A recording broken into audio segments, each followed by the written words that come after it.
Hi, everybody. Happy Tuesday.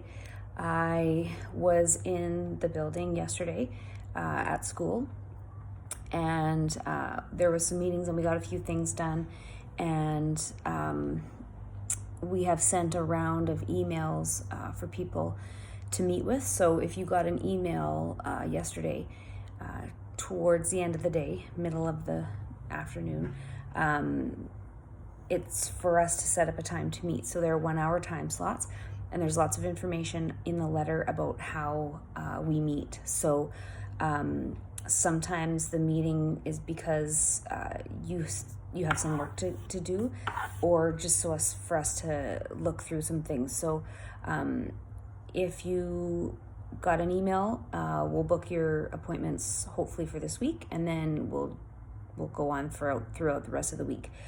Sending emails later on, because everybody does get an invitation to come in.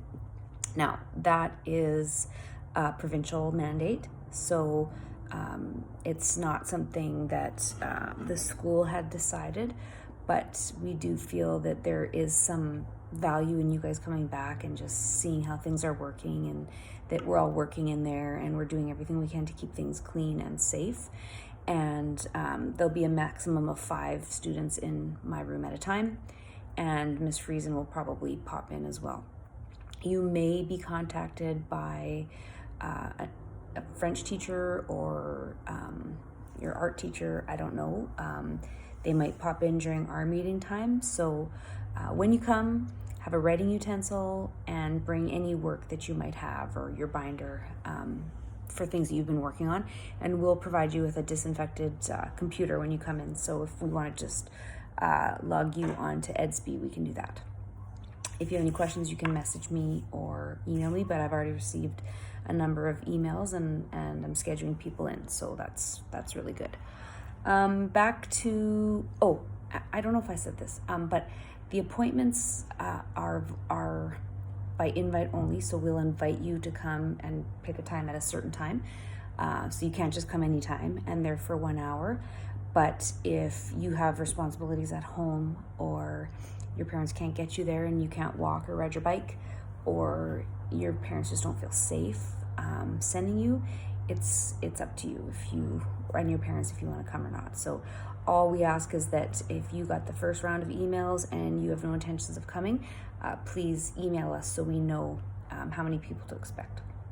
Okay, to the next part of the assignment. So yesterday you would have chosen you would have filled out the where does all the time go page, where you figured out how many hours you spent on different activities. And just to recap, this calculation is only to help you arrive at this answer. If you just know you're going to do 2 hours of cleaning over the course of the week, just write 2 hours at the end, because really what we want is this number. So there's 168 hours in the week. All my responsibilities added up to 105 hours, 100.5 hours. So that left me 62.5 hours to fill. So, because you have to account for every hour, because you're always doing something, even if you're just sitting on the couch, that's relaxing. So we have to account for every hour. So this page I posted the other day.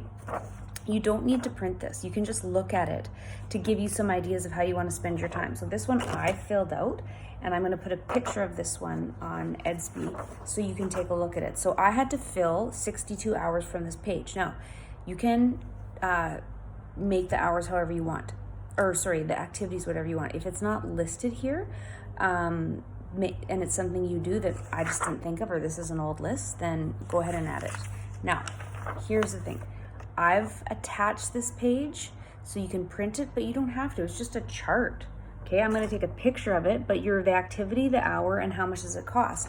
So when you write down, so I don't know how else to explain this other than just show you what I did.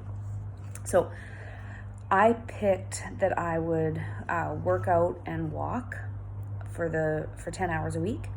I also chose going to concerts, the theater, and attending pro games. I chose reading, watching TV, and then visiting, conversations, and eating out. So those are the activities that I thought I would do, and I just underlined them, but you don't even have to do that.